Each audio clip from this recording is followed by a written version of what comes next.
Welcome to the Creative Penn podcast. I'm Joanna Penn, thriller author and creative entrepreneur, bringing you interviews, inspiration and information on writing craft and creative business. You can find the episode show notes, your free author blueprint and lots more at thecreativepenn.com, and that's Penn with a double N. And here's the show. Hello creatives, I'm Joanna Penn. And this is episode number 786 of the podcast, and it is Saturday, the 21st of December, 2024, as I record this. In today's show, I'll share some tips from previous podcast guests to help you step back, reassess your priorities, and hopefully help you let go of at least some of the things on your to-do list. We'll balance self-care with some tough love so you can give yourself a hug and then rev yourself up again by the end of the show. There are tips from Steve Pressfield, Austin Kleon, Ellen Bard and more. So that's coming up in the main section. In writing and publishing things, there was an interesting author branding episode on the Self-Publishing Advice podcast from the Alliance of Independent Authors this week, where Dale Roberts and Andrea Jo DeWord discuss what branding is and how to make it cohesive across your entire ecosystem, from your website and your books and your social media, and how you have to take control of your author brand, because even though you might think you don't have one, your brand exists as soon as you publish anything. The low-hanging fruit of branding includes claiming and updating your profiles on things like Goodreads and BookBub and Amazon, and your main website, obviously, for your author name and what you include there. Picking one social media platform and making sure you're active around your author name and brand is a good idea. You don't have to do it all, which I think is even more important in this age of splintering social media. You can also invest in in-person interaction if you prefer. So there's some good tips around book marketing, but it got me thinking about my author brands. And so this is why I've brought it up, because I feel like author brand is something that is worth thinking about as we go into 2025. And it's important because we want people to have some idea in mind when they think of us. Now, I think my Joanna Penn brand is pretty clear. My books and this show and my website, I have a clear target audience. I deliver on a specific promise. I tend to stay in my lane and really am quite specific around delivering things for authors. But my JF Penn brand is still difficult, even after 15 years of writing novels and short stories and a memoir under JF Penn. And I've written in many genres, across many themes, many topics, and I've really just delved into things I've been fascinated with, and I still struggle to encapsulate my brand. And I thought some of you might feel the same way. It's one of these things that I've had a look at multiple times. I've had a go at crafting something and then have just given up. So when this post came up, I thought I would do a check on Claude and ChatGPT, because I thought this might help you as well. Now remember, ChatGPT and Claude, they don't need our books. They don't need my books to do a brand assessment. They have access to my website, social media, book reviews, which are publicly available on Goodreads, Amazon, all the other sites. So if you want to try this at home, my prompt was as follows. I'm struggling to comprehend and clarify my own author brand as JF Penn. As a brand strategist, what can you tell me about it? Can you give me a pithy 2 to 3 lines and then an expansion? So I'm not going to go into all the details since that would take time, but I did that on both ChatGPT, the O1 model, and Claude 3.5 Sonnet. Here is what I liked the best, which was Claude's short answer to my brand as JF Penn. Dark psychological thrillers and supernatural mysteries that explore the shadows of the human psyche and ancient mysteries, written by a curious traveller who finds story inspiration in forgotten places and arcane history. Now, I really like that. I like that a lot. It does repeat the word mysteries twice, but I can get it to rewrite that. And It gave me a lot to think about. So I did this, as I said, on a couple of different models. And then I went deeper and said, what can I do to increase awareness around my brand in 2025, help me with a content strategy and all of that kind of thing. So something for you to consider as we go forward. It certainly gave me a lot to think about. So I thought you might like to give it a try as well. Also in AI things, there has been a continued flurry of AI releases in the last week before the holiday season. It looks like everyone's just been chucking out new models left, right and centre. But as I mentioned last week, we don't need to know all the stuff. What we want to know is what is useful for us. So I wanted to mention Google Gemini Advanced with Deep Research. I started using this just a couple of days ago, and it's immediately gone onto my list as definitely use this. Super, super fun. Now, firstly, I do love research. If you're someone who's not into research, I get it. My top 5 Clifton strengths are learner. Like, I'm number 1 learner. So I love research.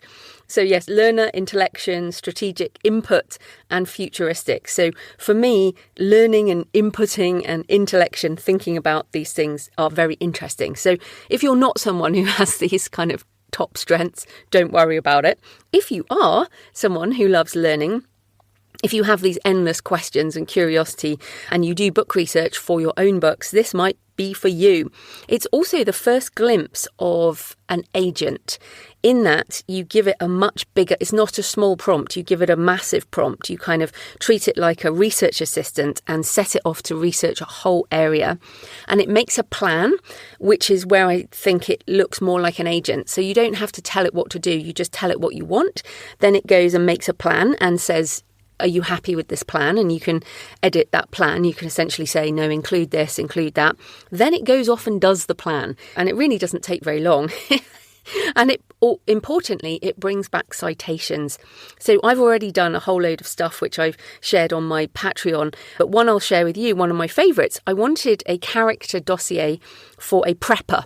And if you don't know, a prepper, it's someone who is preparing for a coming apocalypse or a war or something. And people who go off grid or who want to go off grid and who learn how to use weapons and how to grow food and all that stuff. And fight. Yes, so and there are particular places in the USA where there are these preppers, and I wanted a character like that.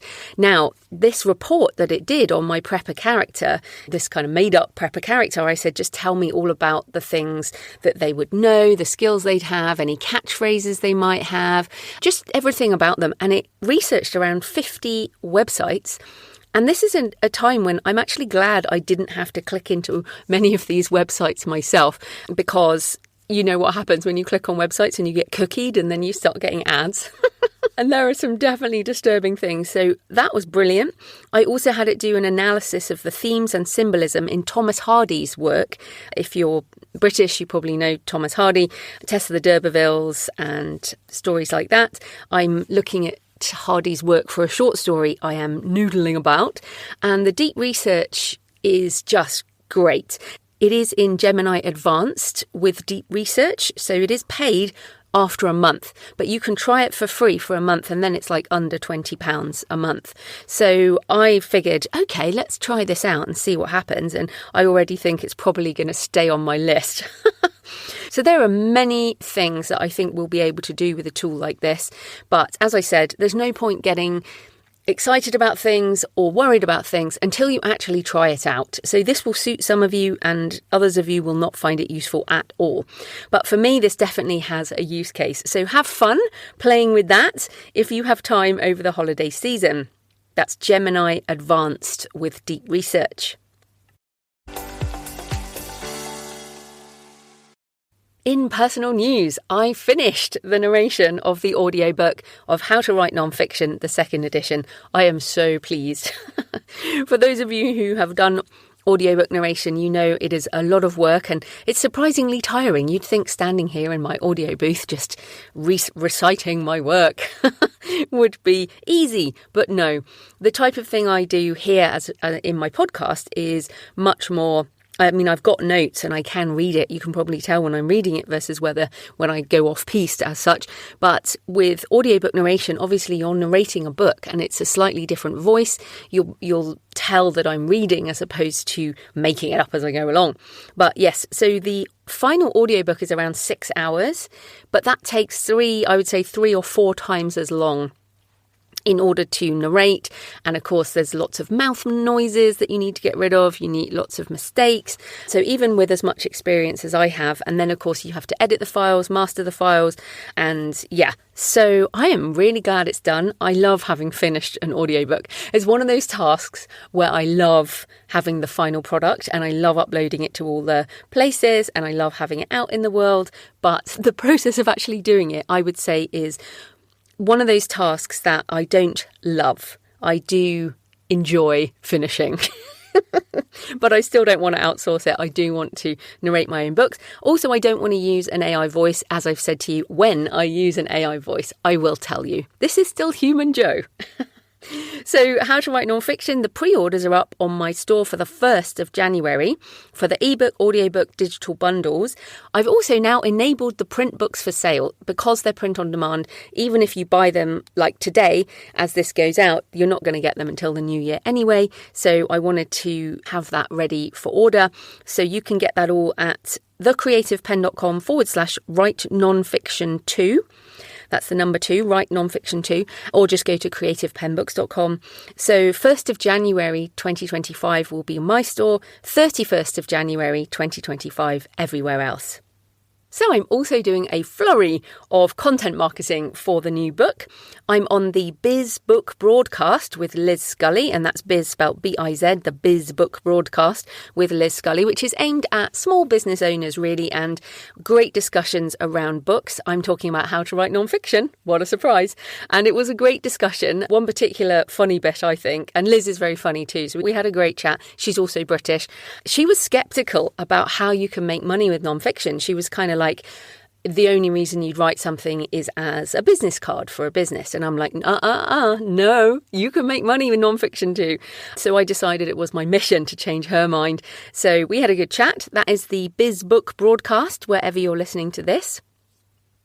If you'd prefer to watch a video of me talking about the book, I'm over at apexauthors.com, where I did a Q&A, an hour Q&A with a live audience. We went into why I wrote a second edition and when it's worth doing as opposed to just updating an older book, the challenges and benefits of writing memoir. Since memoir is in this edition, since I've written a memoir since the last edition came out. We also talk about common mistakes non-fiction authors make, business models, changes in the industry, and more. You can find that at apexauthors.com. And finally, I am doing a free live webinar hosted by Readsy on 7 steps to write your non-fiction book in 2025. That is on the 15th of January, 3 p.m. US Eastern, 8 p.m. UK. You can register for that at thecreativepenn.com/Readsy25, or the links are in the show notes as ever. That's thecreativepenn.com/Readsy25. So as ever, I love to hear from you. You can leave a comment on the podcast show notes at thecreativepenn.com or on the YouTube channel. Message me on X at thecreativepenn. Email me. Send me pictures of where you're listening and your thoughts. Joanna at thecreativepenn.com. I love to hear from you. It makes this more of a conversation. Today's show is sponsored by Publisher Rocket, which helps you with keyword and category research on Amazon, which you need for your metadata when self-publishing, as well as generating lists of keywords for your Amazon ads. You can do this manually on Amazon, but it takes a lot more time, and you have to think of all the different permutations to search for. And I found that Publisher Rocket saves me so much time and frustration that I use it for every book, in every genre that I publish, fiction and non-fiction. It makes the process easy, which, let's face it, is what we all need so we can get back to writing. You can use it to find keywords that readers actually type into Amazon search. You can also learn about other authors' sales with the competitor analysis, which I use to find categories I want my book to appear in. Plus, you can discover best-selling book categories and niche categories, which you can then use to write to market, if that's your thing, and you can find profitable keywords for Amazon ads and easily export them. You can search separately for the US, UK and German stores for ebooks, audiobooks or print, and in English or German. Publisher Rocket is constantly adding new features and capabilities, and it's always a free upgrade if you own the software. The latest update is the Reverse ASIN, ASIN, which makes finding excellent keywords incredibly simple. Enter the book's ASIN, the alphanumeric code that identifies the book on Amazon, and Rocket will tell you all the keywords that book has ranked for. No more hunting or guessing. Instead, you can quickly see what keywords actually help other similar books make sales on Amazon. Super useful and quick, so you can get back to writing. It is a one-time payment and you get 30 days money-back guarantee. You can start researching keywords, categories and competition right away. You can also check out the handy tutorials. Publisher Rocket is one of my must-use tools as part of my publishing process, and it is very reasonably priced. Go check it out at publisherrocket.com. That's publisherrocket.com. This type of corporate sponsorship pays for the hosting, transcription and editing, but my time in creating the show is sponsored by my community at patreon.com/thecreativepenn. Thanks to the 4 new patrons who've joined this week, and thanks to everyone who's been supporting for months and years. If you join the community, you get access to all my backlist videos and audio and articles covering creativity, writing craft, AI, business, marketing, publishing, mindset and much more, and my Q&A solo episodes and office hours. Last week, I put out a Back to Basics presentation and audio on how I wrote and published How to Write Nonfiction, the second edition, with all the tools I use and the sites I use, as well as my marketing plans. So while I do cover things like AI tutorials in the Patreon, I also go through the mainstream stuff too, as in all the things we need to do as indie authors. The Patreon is a monthly subscription, the equivalent of buying me a black coffee a month or a couple of coffees if you're feeling generous. You get access to everything, all the backlist content. So if you get value from the show and you want more in 2025, then come on over and join us at patreon.com, patreon.com/thecreativepenn. Right, let's get into the show. Creative clarity, focus, self-care, and letting go. 1. If you're struggling, focus on your circle of influence. Life can be overwhelming, with work and family commitments and health concerns, even as the waves of change grow ever higher. With political shifts, technological change with generative AI, financial changes, and of course all the things we have to do as authors if we want to get our books finished and published and out into the world and reaching readers. It's easy to feel overwhelmed with everything, especially in difficult times. In April 2020, back in pandemic times, if you can remember that, I talked to poet and creative coach Mark McGuinness about how to stay creative in difficult times. He reminds us of how to keep things in perspective and why focusing on your circle of influence is the way forward. There's another thing that I'm using a lot with clients and remembering to use myself is Stephen Covey's circles of influence and concern. Imagine a big circle, right? And in this circle is everything that affects you and the people that you care about in your life. It includes the economy, it includes the weather, the environment, it includes what other people are up to, it includes, your sports team, and of course it includes all the stream of news and information that's coming at us. Now, we need to be aware of this because by definition, it's a circle of concern. It affects us. But now I want you to imagine inside of that, there's a smaller circle. So it looks like a fried egg. And Covey points out, this is in his book, 7 Habits of Highly Effective People. He says the circle of influence will always be the smaller circle. In other words, there's always more stuff happening in your life that affects you than vice versa. But here's how we use it, because the more time and attention you give to that big circle, the more anxious and disempowered and frustrated and overwhelmed you will feel. And also the smaller the inner circle gets because you're not taking action on it. Now, we need to be aware of it, but I would say definitely ration that and ration social media, because there's so much anxiety coming at you from that. And beyond a certain point, you've got the information and you're just mainlining anxiety.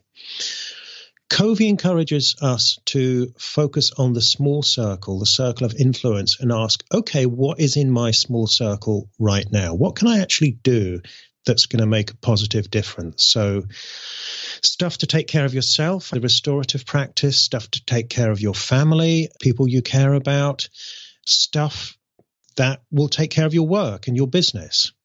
And the idea is that the more time you spend in this circle of influence, the more empowered you feel. And in fact, the more empowered you are because you're doing stuff that makes a difference. So that small circle can get quite a bit bigger. You can have a fried egg with a really big yolk in it relative to the other one. So I would say definitely keep that image in mind, sketch it on a Post-it and stick it up above your desk, and keep asking yourself, particularly when you feel overwhelmed, say, well, what is in my small circle here? If there's nothing, it's just a news item you're worrying about, then distract yourself from it. Go and do something else. But ideally, you want to find something, okay, I can go and do that right now. And then I will feel that I'm making the difference that I can. The question for you here is, how are you getting derailed by things that are out of your control? What is in your circle of influence, and how can you focus on that instead? You can find Mark on his podcasts, The 21st Century Creative, and his poetry show, A Mouthful of Air, as well as in his books. 2. Be kinder to yourself. Back in 2016, I talked to author and consultant Ellen Bard about balancing self-care and productivity, something I struggle with, and I know many of you do too. Too much self-care feels lazy, and too much productivity can burn you out. So how do we balance it all?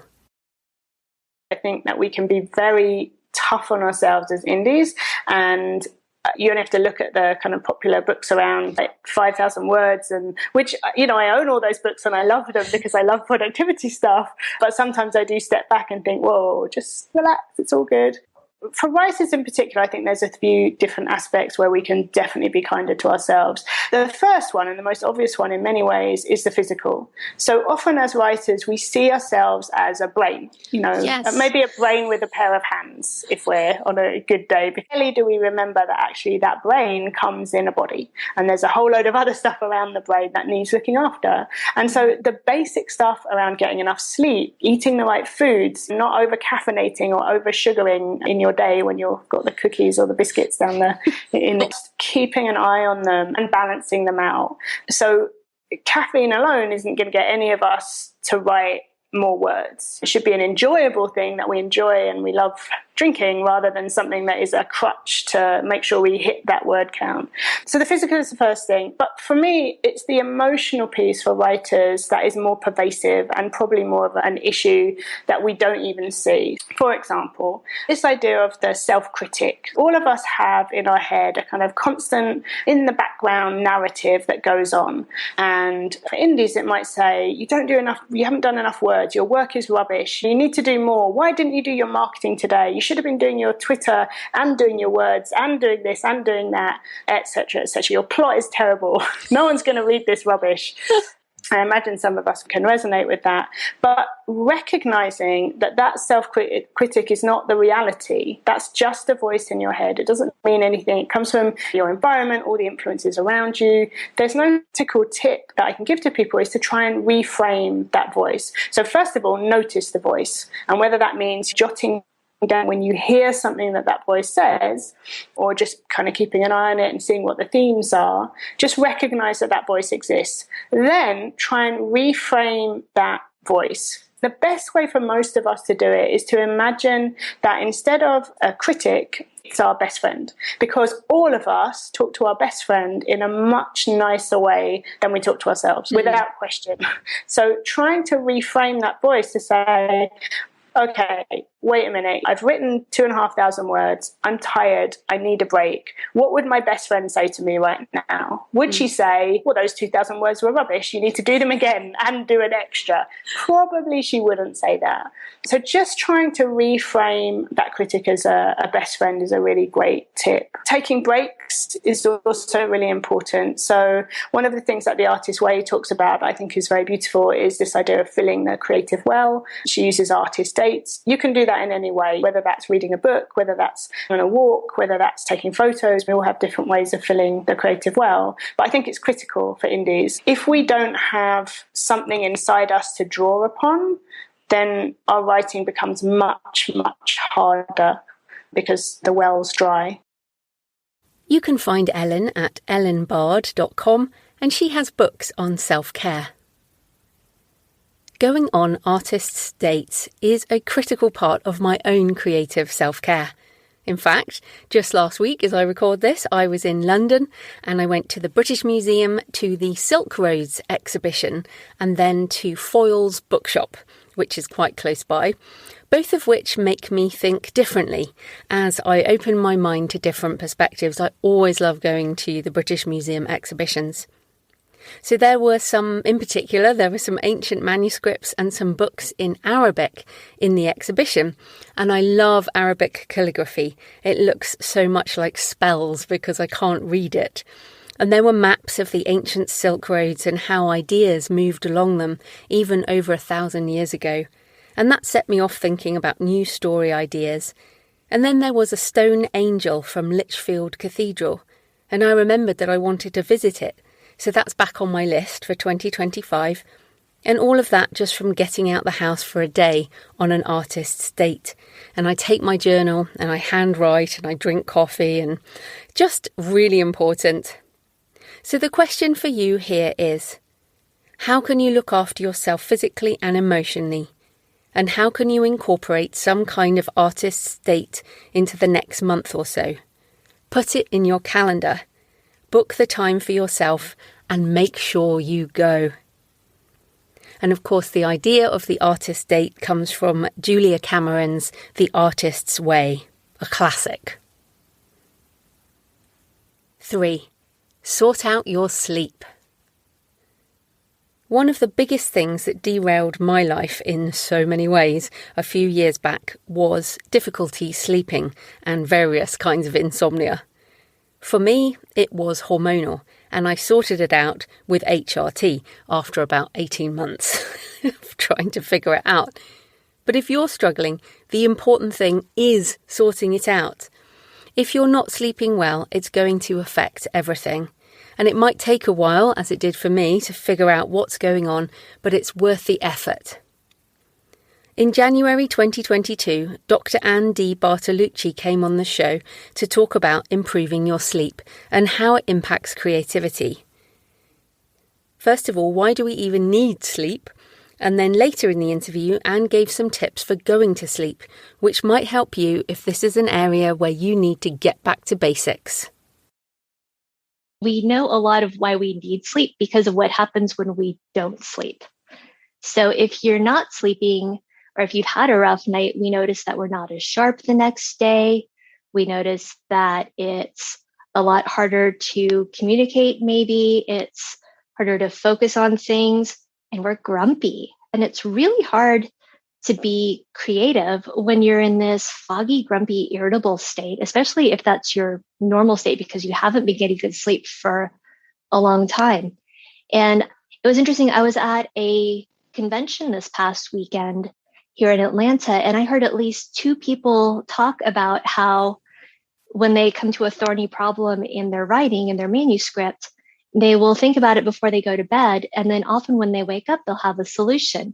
And so we have all these interesting mental processes that happen when we sleep. Like our brain doesn't just shut off. No, it is working through the night, and it's able to work in different ways while we sleep than it does during the day. If people aren't getting enough sleep, they're more likely to develop anxiety, or they're more likely to have relapses back into depression. And if you think about this part of the brain called the prefrontal cortex, which basically helps the executive of the brain, know what to pay attention to. So if your frontal lobes are your executive, the prefrontal cortex are the administrative assistant sitting outside the executive office saying, okay, pay attention to this, don't pay attention to that. And when we are sleep deprived, the prefrontal cortex actually is less active. And so the secretary is just letting everything through, including the emotions from the more quote unquote primitive part of the brain. I don't like calling it the primitive part of the brain because it's still very necessary.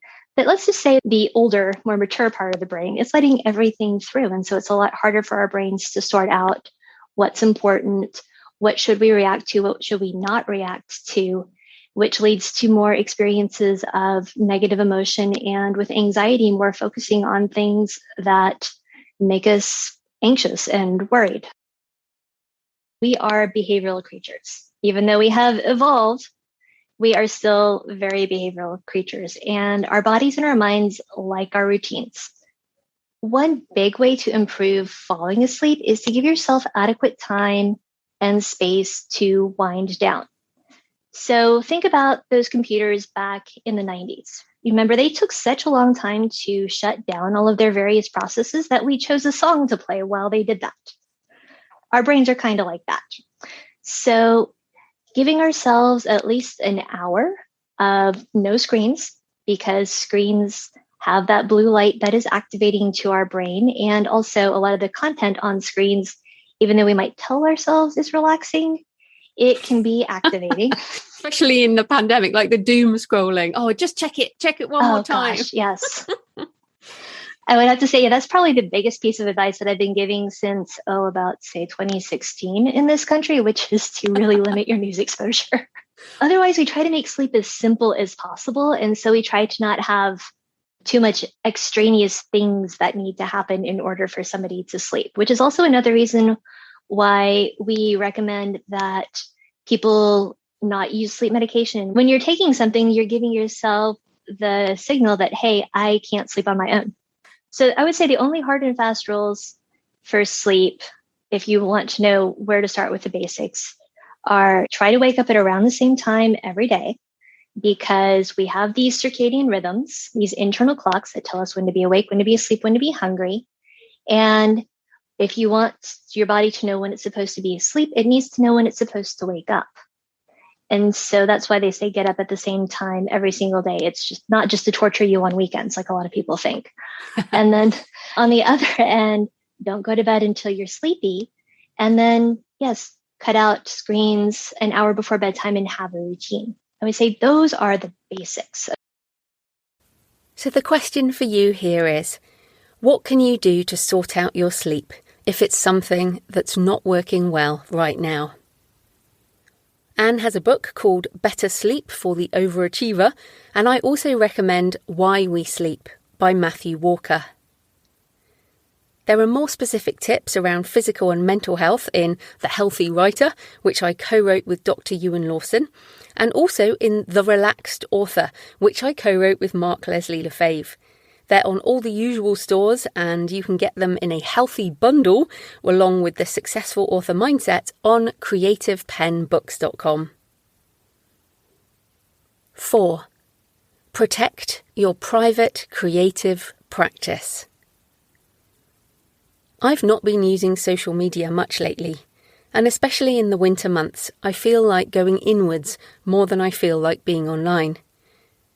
It makes me feel that perhaps I need to keep that process going over the rest of the year as well. We don't need to put everything out into the world. We don't need to share everything in order to validate that we're actually doing something. And yes, it works well for book marketing for some people, but sometimes we have to protect our own creativity and our mindset. In March 2020, I did an interview with Austin Kleon on his book, Keep Going. And in this excerpt, he talks about the importance of having a private creative practice.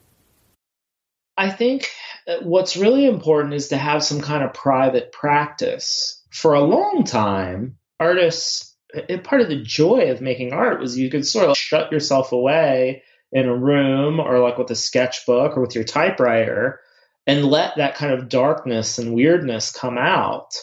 And I think now we're in this sort of share everything culture where I think people don't feel like they can be as private. I feel like private space is disappearing in a lot of ways. Like, I feel like when people make things, they're very like, oh, I should share this on Instagram right after I make it. So there's this feeling that you should share immediately after making things. And I think that in some ways, I feel a little bit, I don't know that I feel responsible for that as much as I think my second book, Show Your Work, which was all about sharing your stuff before you have a perfect finished product.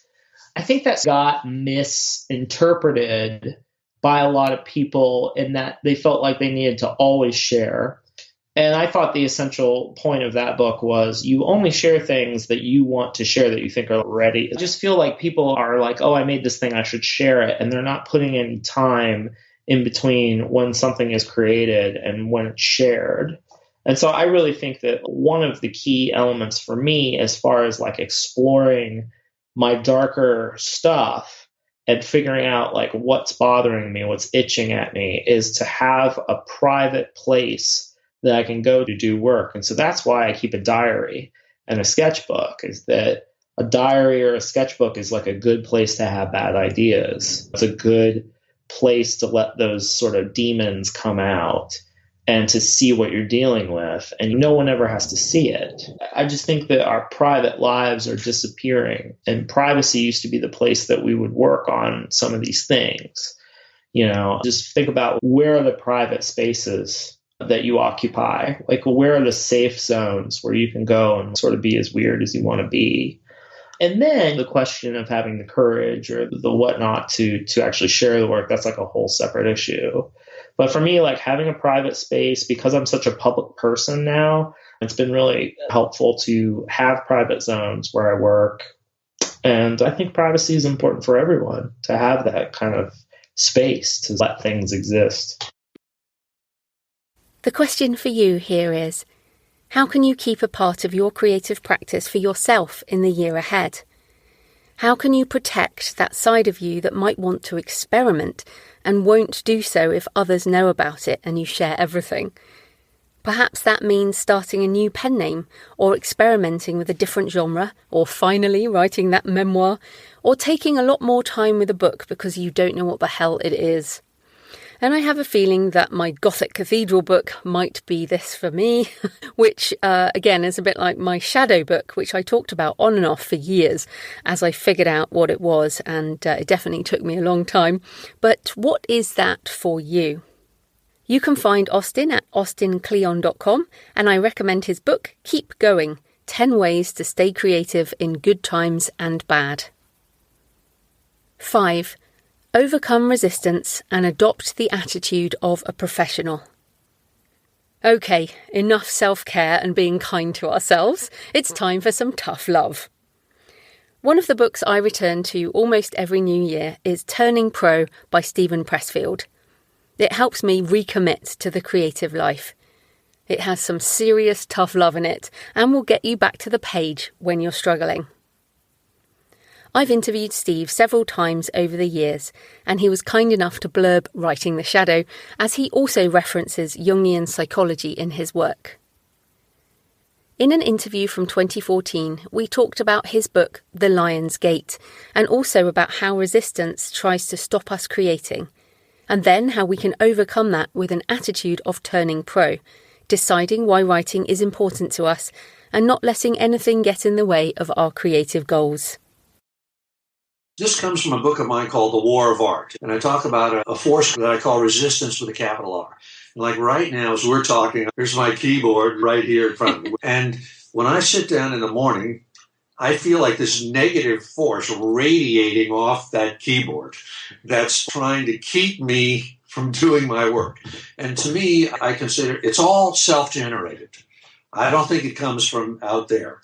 But it's why we buy a treadmill and bring it home and then we never use it, right? Anytime we're trying to access a higher part of ourselves, I think this shadow element enters the picture, like an equal and opposite force to the force of creation. Another analogy I use is we have a tree, and that's our dream, our novel, or whatever creative thing. that tree casts a shadow. And as soon as that tree goes up, the shadow appears. And that shadow is self-sabotage, procrastination, stubbornness, arrogance, fear of failure, fear of success, all of those things that we as writers know. And so to me, a big part of being a writer is learning to deal with that. Mm. And everyone finds their own way to deal with it. To me, I've said this many times, the writing is the easy part. The hard part is sitting down and actually starting to hit the keys. Mm. So I'm a big believer in professionalism and being a pro, and in the sense that a pro doesn't allow those negative things to stop her. She sits down and does her work. Yeah. I think anytime we're trying to move from a lower level to a higher level, capital R resistance will kick in and try to keep us on that low level. When I was trying to learn to be a writer and was falling on my face over and over and over, the reason I decided finally was that I was an amateur. And I had amateur habits, and I thought like an amateur. And what sort of turned the corner for me was just a simple sort of turning a switch where I just kind of decided I'm going to turn pro. I'm going to think like a pro. And a lot of times I think of athletes are great models for this. One of the things about a professional athlete is they will play hurt, right? Whereas an amateur, you sprain your ankle or something's wrong, you say, well, I won't do it today. But a pro goes every day. And I think that a lot of times the model for being a pro is just what we do in our jobs, like in our day jobs. We show up every day, whether we want to or not, right? We have to get a paycheck, right? And we stay on the job all day, every day. We don't go home. We don't just say, it's 10 o'clock, I'm tired of this, I'm going home. But yet, when we go into our works of passion, our novels or our books or whatever, we suddenly become amateurs and we think, wow, this is really hard. I'm going to go to the beach. And we don't have that kind of hardcore professional attitude. Courage takes a lot of guts to do this. Patience is also very important, to be patient with ourselves, allow ourselves to fall off the wagon sometimes, and to taking the long view is another aspect of it. Not imagining we can write our novel in a week and a half. And also, I like to think of it as a lifelong practice, that it's not just one book, it's not 3 books. This is what we're going to do for the rest of our lives. This is what we do. This is who we are. The question for you here is, how is resistance appearing for you? And is it time for you to adopt a pro attitude to your writing in 2025? You can find Steve at stephenpressfield.com, and he has a new-ish book, The Daily Pressfield, 365 days plus a bonus week of motivation, inspiration and encouragement. And he also narrates the audiobook if you'd like to listen to more of his voice. 6. Make the most of the limited time you have. Regular listeners will know how much I love the idea of memento mori, remember you will die, which is why I love to get the photos of cemeteries and graveyards that you all send to me. It is not morbid, it's more about focusing on making the most of the time we have, because we don't really have much time at all. Back in 2014, I interviewed Todd Henry about his book Die Empty. And in this clip, he explains why it's so important to be intentional about how you spend your time. We all have a finite amount of time on Earth, and we all have a finite amount of resources to spend in the pursuit of whatever it is we want to do. So if we're writing books, we have a finite amount of time to get those books out of us, get them into the world, and provide value to those around us. And several years ago, a friend of mine was leading a meeting, and he asked this kind of out of the blue question in the meeting. He said, "What do you think is the most valuable land in the world?" We're all thinking, that's a weird question. I don't know, And he said, "Well, I think the most valuable land in the world is the graveyard. I think it's the cemetery, because in the graveyard are buried all of the unwritten novels, all of the unlaunched businesses, all of the unexecuted ideas, all of the things that people carried around with them their entire life." And they thought, well, I'll get around to that tomorrow. I'll start that tomorrow. And they pushed it into the future until one day they reached the end of their life. And all of that value was buried with them dead in the ground, never to be seen by human eyes. And that day I wrote down 2 words. I put them on the wall of my office. I put them in my notebook. And those 2 words were die empty, because I want to know at the end of my life, when I reach that bookend of my life, I'm not taking my best work to the grave with me. I've done everything I can on a daily basis to empty myself of whatever's in me, to provide value to people around me. If it's something I need to write, something I need to say to someone, a loop I need to close, I want to make sure I'm doing whatever I can on a daily basis to get that out of me, so that when I reach the end of my life, I can die empty of regret about where I put my focus, my assets, my time, and my energy, that I've spent myself in the pursuit of something worthy. I've built a body of work that I can be proud of. So that's really what die empty means. It's not collapse exhausted across the finish line. It's no, you want to be able to die empty of regret about where you put your most valuable resources. And unfortunately for a lot of people, Joanna, they're not as intentional as they should be about how they spend those finite resources. And they look back on their life and they realize they made decisions out of fear. They made decisions out of comfort. They made decisions that weren't really in the pursuit of something they knew was the right thing. Instead, they chose a different path. And they end up regretting that deeply. And so what I wanted to do is articulate some of the ways that we can be intentional about spending our resources in the pursuit of what matters most to us. You can find Todd at his site, toddhenry.com, and he has a podcast, Daily Creative, and a book of the same name. The final questions for you are: what matters most to you? How can you be intentional about how you spend your time in 2025? So I hope you found this episode interesting today, and I might do more of these kinds of episodes, mining the backlist of the podcast, since there are so many hundreds of episodes and so much wisdom buried there.